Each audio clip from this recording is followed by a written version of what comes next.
បាទសូមស្វាគមន៍សាជាថ្មីវិលមកកាន់ការសរុបជូននៅព្រឹត្តិការណ៍ព័ត៌មានសំខាន់ស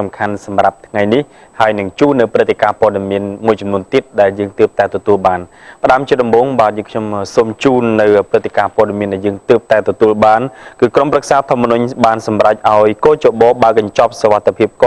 នៅមណ្ឌលខេត្តសៀមរាបនៅថ្ងៃទី30ខែសីហាឆ្នាំ2013ខ្ញុំបាទសូមបានជូននៅសេចក្តីសម្រេចទាំងស្រុងរបស់ក្រុមប្រឹក្សាធម្មនុញ្ញព្រះរាជាណាចក្រកម្ពុជាជាតិសាសនាព្រះមហាក្សត្រក្រុមប្រឹក្សាធម្មនុញ្ញលេខ30/2013កបធសសរសេចក្តីសម្រេចស្តីពីការអនុញ្ញាតឲ្យគណៈកម្មាធិការជាតិរៀបចំការបោះឆ្នោតបើកកញ្ចប់សវត្ថិភាពកមួយចំនួននៅមណ្ឌលខេត្តសៀមរាបប្រធានក្រុមប្រឹក្សាធម្មនុញ្ញបានឃើញរដ្ឋធម្មនុញ្ញនៃព្រះរាជាណាចក្រកម្ពុជាបានឃើញច្បាប់ស្តីពីការរៀបចំនិងការប្រព្រឹត្តទៅនៃក្រុមប្រឹក្សាធម្មនុញ្ញនិងច្បាប់ស្តីពីវិសោធនកម្មច្បាប់នេះបានឃើញច្បាប់ស្តីពីការបោះឆ្នោតជ្រើសតាំងតំណាងរាស្ត្រនិងច្បាប់ស្តីពីវិសោធនកម្មច្បាប់នេះបានឃើញបទបញ្ជាផ្ទៃក្នុងស្តីពីនីតិវិធីដែលត្រូវអនុវត្តនៅមុខក្រុមប្រឹក្សាធម្មនុញ្ញសម្រាប់ប្រការ1អនុញ្ញាតឲ្យគណៈកម្មាធិការជាតិរៀបចំការបោះឆ្នោតបើកកញ្ចប់សវត្ថិភាពកមួយចំនួននៅមណ្ឌលខេត្តសៀមរាបនៅក្រុងសៀមរាបសង្កាត់ក្របីរៀលការិយាល័យលេខ0283 0285សង្កាត់ស្វាយដង្គមការិយាល័យលេខ0425 0442និងសង្កាត់ស្លក្រាមការិយាល័យលេខ0817និងនៅស្រុកពួកខុំរើលការិយាល័យលេខ0323 0324 0326ខុំលវាការិយាល័យលេខ0294 0673 0718និងខុំត្រីញ័រការិយាល័យលេខ0346ដើម្បីផ្ទៀងផ្ទាត់សម្លេងឆ្នោតក្នុងទម្រង់1102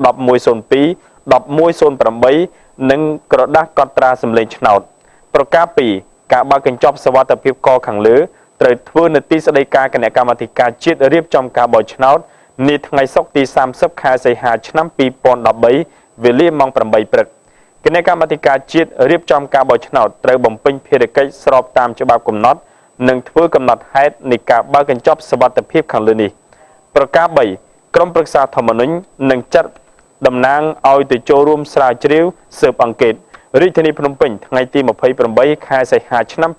2013ហត្ថលេខានឹងត្រាឯកសមលចំណែកឯព្រឹត្តិការណ៍ព័ត៌មានបាទមួយទៀតដែលយើងទើបតែទទួលបានដែរគឺកញ្ចប់សវត្ថិភាពកចំនួន8ការិយាល័យនៅមណ្ឌលខេត្តបាត់ដំបងដែលក្រុមប្រឹក្សាធម្មនុញ្ញសម្រេចឲ្យគណៈកម្មាធិការជាតិរៀបចំការបោះឆ្នោតបើកកញ្ចប់ដើម្បីធ្វើការផ្ទៀងផ្ទាត់ត្រូវបានបញ្ចប់ហើយដោយពុំមានករណីមិនប្រក្រតីកើតឡើងនោះទេមន្ត្រីគណៈកម្មាធិការជាតិរៀបចំការបោះឆ្នោតបានឲ្យដឹងថាបន្ទាប់ពីបានពិនិត្យកញ្ចប់សវត្ថិភាព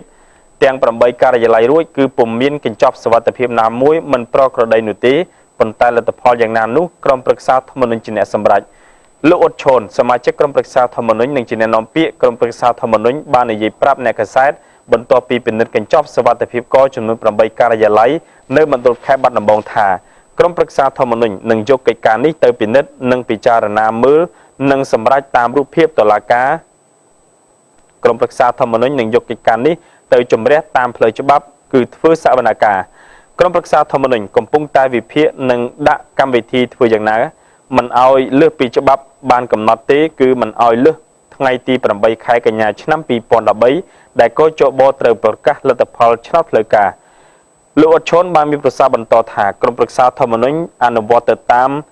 ច្បាប់ហើយការប្តឹងនៅក្រុមប្រឹក្សាធម្មនុញ្ញបានចប់ហើយមកទល់នឹងថ្ងៃនេះមានបណ្ដឹងបដិសេធលទ្ធផលបោះឆ្នោតមានតែ15ទេកំពុងតែត្រូវដោះស្រាយក្នុងចំណោមបណ្ដឹងទាំង15បណ្ដឹងគេអាចបញ្ចប់មុនថ្ងៃកំណត់កាលពីថ្ងៃអាទិត្យកន្លងទៅនេះកោជបបានបើកកញ្ចប់សវត្ថិភាពកនៅ13ការិយាល័យមណ្ឌលខេត្តក្រចេះតាមការសម្រេចរបស់ក្រុមប្រឹក្សាធម្មនុញ្ញសូមបញ្ជាក់ថាកញ្ចប់សវត្ថិភាពកមានដាក់ឯកសារឯកសារដើមជាច្រើនមកពីការិយាល័យបោះឆ្នោតនិងរាប់សន្លឹកឆ្នោតមានដូចជាទម្រង់បែបបទលេខ1101 1102និង1108ព្រមទាំងបញ្ជីបោះឆ្នោតដែលត្រូវបានប្រើក្នុងថ្ងៃបោះឆ្នោតត្រាសម្ងាត់សន្លឹកឆ្នោតខូចសន្លឹកឆ្នោតមិនបានការនិងគុលបញ្ជីសន្លឹកឆ្នោតដែលបានប្រើសន្លឹកឆ្នោតបានការសន្លឹកឆ្នោតមិនបានការនិងផ្ទាំងក្រដាស់ធំសម្រាប់កត់ត្រាសម្លេងឆ្នោត បាទដល់ឡែកព្រឹត្តិការណ៍ព័ត៌មានជាតិមួយទៀតដែលបានផ្សាយរួចមកហើយនៅក្នុងវេលាថ្ងៃត្រង់នេះក្រសួងឧស្សាហកម្មកំពុងជំរុញការអនុវត្តស្តង់ដារដើម្បីធ្វើឲ្យផលិតផលនិងសេវាក្នុងស្រុកមានគុណភាពដែលជាការរួមចំណែកមួយក្នុងដំណើរឈានទៅការធ្វើសមរណកម្មអាស៊ានឆ្នាំ2015ក្រមមន្ត្រីជំនាញស្តង់ដាររបស់កម្ពុជាកំពុងតែត្រូវបានបណ្ដុះបណ្ដាលជំនាញស្ដីពីមុខងារស្តង់ដារនៅក្នុងការអភិវឌ្ឍសេដ្ឋកិច្ចនិងពាណិជ្ជកម្មក្រោមគម្រោងពង្រឹងស្ថាប័នស្តង់ដារអន្តរជាតិស្តង់ដារជាតិខណៈដែលវិស័យស្តង់ដារនេះគឺជាផ្នែកដ៏សំខាន់មួយក្នុងដំណើរឈានទៅកាន់ការបង្កើតសហគមន៍អាស៊ាននៅឆ្នាំ2015ប្រធានវិទ្យាស្ថានស្តង់ដារកម្ពុជានៃក្រសួងឧស្សាហកម្មរ៉ែឯកឧត្តមអ៊ុចបូរ៉ាបានលើកឡើងនៅក្នុងសិក្ខាសាលាស្ដីពីមុខងារស្តង់ដារនៅក្នុងការអភិវឌ្ឍសេដ្ឋកិច្ចនិងពាណិជ្ជកម្មនាព្រឹកថ្ងៃពុធនេះនៅរាជធានីភ្នំពេញថារាជរដ្ឋាភិបាលបានដាក់ចេញនូវគោលនយោបាយនិងយុទ្ធសាស្ត្រជំរុញការនាំចេញផលិតផលកម្ពុជាទៅកាន់ទីផ្សារតំបន់និងអន្តរជាតិព្រមទាំងបានប្រគល់ភារកិច្ចឲ្យក្រសួងឧស្សាហកម្មរ៉ែនិងធម្មពលជាពិសេសវិទ្យាស្ថានស្តង់ដារកម្ពុជាសហការជាមួយនឹងបណ្ដាក្រសួងនិងស្ថាប័នពាក់ព័ន្ធរៀបចំស្តង់ដារកម្ពុជាសម្រាប់ផលិតផលឲ្យបានច្រើននិងជំរុញការអនុវត្តស្តង់ដារឲ្យបានខ្លាំងក្លាដើម្បីធ្វើឲ្យផលិតផលនិងសេវាកម្មក្នុងស្រុកមានគុណភាពខ្ពស់និងមានសុវត្ថិភាពចំពោះអ្នកប្រើប្រាស់ស្របទៅតាមសេចក្តីត្រូវការនៃទីផ្សារតំបន់និងអន្តរជាតិនិងរួមចំណែកប្រកួតប្រជែងជាមួយនឹងផលិតផលនាំចូលជាពិសេសក្នុងឱកាសធ្វើសមរណកម្មសេដ្ឋកិច្ចអាស៊ាននាឆ្នាំ2015ខាងមុខនេះឯកឧត្តមបន្តថាការរៀបចំសិក្ខាសាលានាថ្ងៃនេះគឺជាវិធានការមួយក្នុងចំណោមវិធានការនានាក្នុងការបង្កើនការយល់ដឹងនិងពង្រឹងធនធានមនុស្សក្នុងស្ថាប័នស្តង់ដារជាតិនិងផ្នែកពាក់ព័ន្ធផ្សេងៗរួមទាំងការចូលរួមពីវិស័យឯកជនដើម្បីធ្វើឲ្យមានសមត្ថភាពគ្រប់គ្រាន់អាចចូលរួមក្នុងសកម្មភាពការងារស្តង់ដាររូបនីយកម្មទាំងថ្នាក់ជាតិតំបន់និងអន្តរជាតិពាក់ព័ន្ធទៅនឹងការរៀបចំស្តង់ដារជាតិឯកឧត្តមអ៊ុយបូរ៉ាបានបញ្ជាក់ថាវាទាមទារពេលវេលានិងថវិកាជាច្រើនសូមស្ដាប់ប្រសាសន៍របស់ឯកឧត្តមអ៊ុយបូរ៉ាបន្តិចបាទ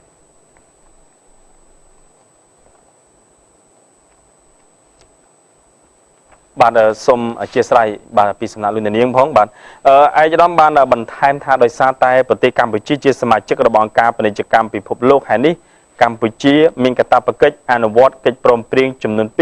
ពាក់ព័ន្ធទៅនឹងកិច្ចការស្តង់ដាររូបនីយកម្មនិងការវិយតម្លៃភាពអនុលោកដែលជាកិច្ចព្រមព្រៀងស្តីពីរបាំងបច្ចេកទេសចំពោះពាណិជ្ជកម្មនិងកិច្ចព្រមព្រៀងស្តីពីវិធានអនាម័យនិងភូតគាមអនាម័យឯកឧត្តមបានបញ្ជាក់ថាប្រទេសកម្ពុជាត្រូវយកកិច្ចព្រមព្រៀងនេះទាំងពីរព្រមទាំងគោលការណ៍ណែនាំនានារបស់អង្គការស្តង់ដារអន្តរជាតិហៅកាត់ថា ISO មកធ្វើជាមូលដ្ឋានក្នុងការរៀបចំស្តង់ដារជាតិនិងបទបញ្ញត្តិបច្ចេកទេសរបស់ប្រទេសខ្លួនឲ្យមានតម្លាភាពនៅក្នុងការអនុវត្តទាំងនៅក្នុងទីផ្សារក្នុងស្រុកទីផ្សារតំបន់និងទីផ្សារអន្តរជាតិយើងបន្តទៅរកព័ត៌មានមួយទៀតដែលបានផ្សាយរួចមកហើយនៅក្នុងវេលាថ្ងៃត្រង់នេះបាទសូមអធិស្ឋានគឺជាព័ត៌មានដែលយើងទើបតែទទួលបានបាទពាក់ព័ន្ធទៅនឹងបាទតាមរកអន្តរប្រវេសន៍វៀតណាមលើភ្នំបូកគោក្រោយពីមានពាក្យចចាមអារាមបាទខ្ញុំសូមអានជូននៅព័ត៌មាននេះបាទអាជ្ញាធរខេត្តកំពតបានបង្កើតគណៈកម្មការចម្រុះមួយភ្លាមដើម្បីតាមស្វែងរកអន្តរប្រវេសន៍បន្ទាប់ពីមានព័ត៌មានថាជនជាតិវៀតណាមតាំងទីលំនៅនៅលើភ្នំបូកគោត្រង់កន្លែងស័ក្តិសិទ្ធិវាលស្រែ500ស្ថិតនៅចម្ងាយប្រហែល17គីឡូម៉ែត្រត្រូវបែកបាទស្ថិតនៅចម្ងាយប្រហែល17គីឡូម៉ែត្របែកចេញពីអាស្រមឥសីប្រសាទឆ្លងកាត់តំបន់វាលស្រែ100ជាលទ្ធផលដែលធ្វើឡើងស្ទើរតែពេញមួយថ្ងៃដោយចាប់ផ្ដើមតាំងពីព្រឹកថ្ងៃទី27ខែសីហាឆ្នាំ2013សមត្ថកិច្ចអះអាងថាមិនមានវត្តមានជនជាតិវៀតណាមណាម្នាក់តាំងទីលំនៅនៅក្នុងតំបន់ទេសចរដូចជាការផ្សព្វផ្សាយនោះឡើយ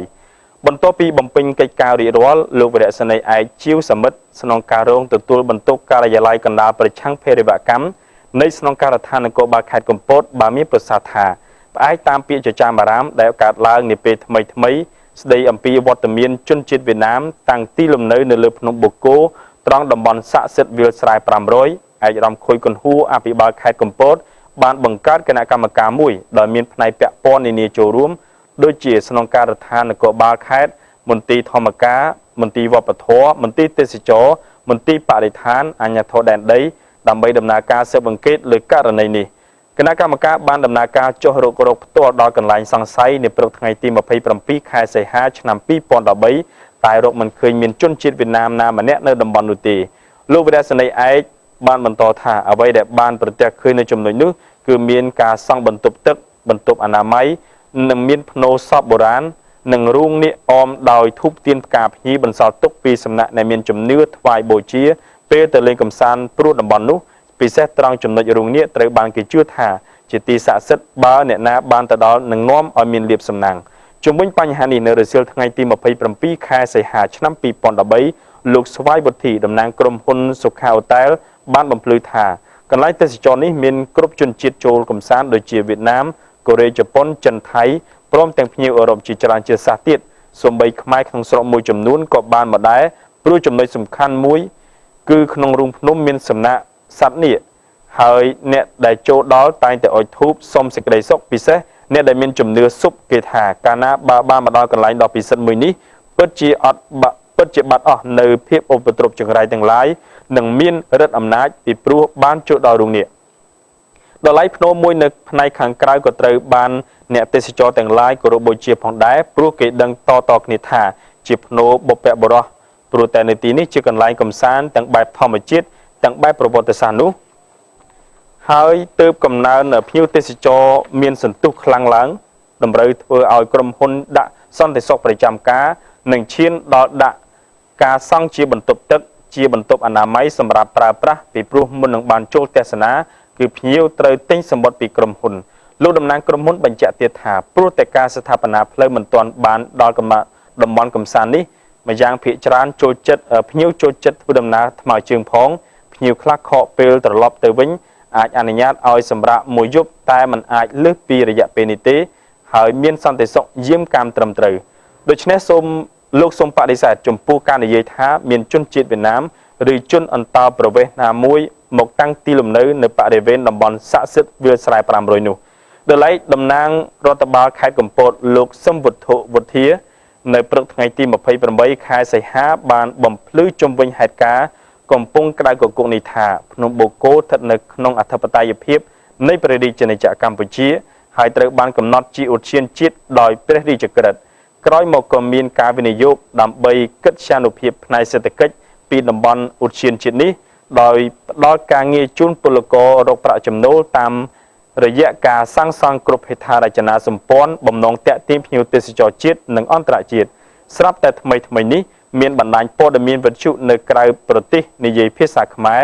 និងជនអគតិមួយចំនួនផ្សព្វផ្សាយភូតភរបែបញុះញង់បំភ្លៃការពិតជុំវិញហេតុការណ៍នៅរមណីយដ្ឋានឋានសួគ៌ភ្នំបូកគោធ្វើឲ្យមានការយល់ច្រឡំបង្កចលាចលក្នុងចំណោមប្រជាពលរដ្ឋអ្នកស្ដាប់ព្រមទាំងចោទប្រកាន់រាជរដ្ឋាភិបាលនិងអាជ្ញាធរគ្រប់លំដាប់ថ្នាក់នៅភាពធ្វេសប្រហែសលើការគ្រប់គ្រងនិងការការពារបូរណភាពទឹកដីរបស់ជាតិសម្ដៅបម្រើផលប្រយោជន៍ព្រមទាំងកេងផលចំណេញសម្រាប់គណបកនិងអ្នកនយោបាយមួយចំនួនដែលមានបំណងផ្ដួលរំលំរាជរដ្ឋាភិបាលកម្ពុជារដ្ឋបាលខេត្តកំពតសូមបញ្ជាក់ច្បាស់ថានៅតែបន្តថែរក្សាការពារដាច់ខាតនៅបូរណភាពទឹកដីដែលមានស្រាប់មិនឲ្យបាត់បង់1មីលីម៉ែត្រណាឡើយការមានវត្តមានជនជាតិវៀតណាមមួយចំនួននៅលើទឹកដីកន្លែងនៅលើទីកន្លែងខ្លះនៃរមណីយដ្ឋានឋានសួគ៌ភ្នំបូកគោគ្រាន់តែជាអ្នកទេសចរប៉ុណ្ណោះមិនមែនជាលក្ខណៈនិគមឬតាំងទីលំនៅណាមួយឡើយគ្រប់ទេសចរជាតិអន្តរជាតិមកពីបណ្ដាជាតិសាសន៍ជាប្រភពចំណូលរូបិយប័ណ្ណជាតិនិងការបង្កើនផលរបរជូនប្រជាពលរដ្ឋកម្ពុជាឲ្យមានជីវភាពរស់នៅសម្បូរធូរធារពិតយ៉ាងណាមិញការចូលទៅទស្សនារូងភ្នំជាទីសក្ការៈនៅរមណីយដ្ឋានឋានសួគ៌ភ្នំបូកគោដែលជនមួយចំនួនអះអាងថាជាកន្លែងស័ក្តិសិទ្ធិជាទីសក្ការៈបូជានោះគ្រាន់តែជាផ្នែកមួយនៃរូងថ្មធម្មជាតិគ្មានការសាងសង់ជាសំណង់ឬលំនៅឋានអ្វីនោះឡើយបាទដល់ឡែកព្រឹត្តិការណ៍ព័ត៌មានជាតិជាបន្តទៀតនេះគឺមជ្ឈមណ្ឌលជាតិប្រយុទ្ធនឹងជំងឺគ្រុនចាញ់របស់ប្រទេសកម្ពុជាបានបង្ហាញថាអត្រាអ្នកស្លាប់ដោយសារតែជំងឺគ្រុនចាញ់បានធ្លាក់ចុះ 85% នៅក្នុងឆមាសទី1ឆ្នាំ2013នេះបើធ្វើការប្រៀបធៀបទៅនឹងរយៈពេលដូចគ្នាកាលពីឆ្នាំ2012 របាយការណ៍ថ្មីមួយចេញដោយមជ្ឈមណ្ឌលជាតិប្រយុទ្ធនឹងជំងឺគ្រុនចាញ់បានចេញកាលពីល្ងាចម្សិលមិញបង្ហាញថាជំងឺគ្រុនចាញ់សរុបបានថយចុះចំនួន 52% ក្នុងអំឡុងឆមាសទី1 របាយការណ៍បានបង្ហាញថាមនុស្ស4នាក់ក្នុងចំណោមករណីគ្រុនចាញ់ 18700 បានស្លាប់ចន្លោះពីខែមករានិងខែមិថុនាការធ្លាក់ចុះនៃការឆ្លងនេះបានកើតចេញពីយុទ្ធនាការចែកចាយមុនឆ្នាំ 2009 ដែលបានផ្ដោតទៅលើខេត្តភាគខាងលិចដូចជាបាត់ដំបងនិងកោះកុងដែលអ្នកភូមិបានបង្ហាញអត្រាជំងឺគ្រុនចាញ់រេស៊ីស្តង់ថ្នាំខ្ពស់ជាងខេត្តដទៃក្នុងប្រទេសក្នុងអំឡុងរយៈពេលពីចុងឆ្នាំ 2011 និងដើមឆ្នាំ 2012 ការស្លាប់ដោយសារជំងឺគ្រុនចាញ់បានធ្លាក់ចុះប្រហែលជាពាក់កណ្ដាលពីចំនួន 94 នាក់មកត្រឹមតែ 47 នាក់ដែលនេះជាការធ្លាក់ចុះយ៉ាងខ្លាំងបំផុតក្នុងទសវត្សរ៍ថ្មីនេះបើតាមទិន្នន័យរបស់មជ្ឈមណ្ឌលប្រយុទ្ធនឹងជំងឺគ្រុនចាញ់នៅកម្ពុជាសូមជម្រាបដែរថាកាលពីខែមេសាកន្លងទៅព្រះអង្គម្ចាស់ក្សត្រី Astrid Adoche នៃព្រះរាជាណាចក្រ Belgique បានអញ្ជើញមកចូលរួមក្នុងការប្រារព្ធទិវាជំងឺគ្រុនចាញ់នៅកម្ពុជាម្ចាស់ក្សត្រីយាងមកនេះគឺក្នុងតួនាទីព្រះអង្គជាតំណាងពិសេសនៃភាពជាដៃគូកាត់បន្ថយជំងឺគ្រុនចាញ់ដែលមានការិយាល័យនៅទីស្នាក់ការអង្គការសហប្រជាជាតិហើយបណ្ដាញភាពជាដៃគូនេះមានការចូលរួមពីគ្រប់ដៃគូអភិវឌ្ឍសំខាន់ៗក្នុងសកលលោកក្នុងការប្រយុទ្ធនឹងជំងឺគ្រុនចាញ់នោះជាឱកាសល្អដែលកម្ពុជាទាក់ទាញការទុកចិត្តពីដៃគូអភិវឌ្ឍនានាកាន់តែទុកចិត្តជាក់ស្ដែងកម្ពុជាក្នុងការអភិវឌ្ឍយុទ្ធសាស្ត្រលំបាត់ជំងឺគ្រុនចាញ់មានប្រសិទ្ធភាពក្នុងនោះមានដូចជាការកាត់បន្ថយអត្រាការស្លាប់ដោយសារជំងឺគ្រុនចាញ់ក្នុងល្បឿនលឿនខុសធម្មតាជាពិសេសក្នុង2ឆ្នាំកន្លងមកនិងក្នុង3ខែដើមឆ្នាំនេះមន្ត្រីក្រសួងសុខាភិបាលក៏បានអំពាវនាវដល់ប្រជាពលរដ្ឋជាពិសេសប្រជាពលរដ្ឋដែលរស់នៅក្នុងឬជាប់តំបន់ព្រៃភ្នំសូមមានការប្រុងប្រយ័ត្នខ្ពស់នៅក្នុងរដូវវស្សានេះព្រោះមូសដែកគោលញីវាងាយនឹងបង្កកំណើតនៅកន្លែងទឹកដក់ម្យ៉ាងវិញទៀតព្រៃគឺជាជំរកមនុស្សត្រូវសម្រានក្នុងមុងការពារកុំឲ្យមូសខាំបើមានសញ្ញាក្តៅខ្លួនពេលនៅតំបន់គ្រុនចាញ់អ្នកត្រូវប្រញាប់ទៅជួសឈាមមើលមេរោគដល់ឡៃព្រឹត្តិការណ៍ព័ត៌មានសំខាន់ចុងក្រោយនៅពេលនេះគឺក្រមហ៊ុនម្សៅទឹកដោះគោដោយមិចបានបញ្ជាក់ពីការប្រមូលនៅម្សៅទឹកដោះគោដែលមានបញ្ហាពីទីផ្សារនិងការដាក់លក់ឡើងវិញនៅម្សៅទឹកដោះគោថ្មីដែលគ្មានបញ្ហានៅលើទីផ្សារ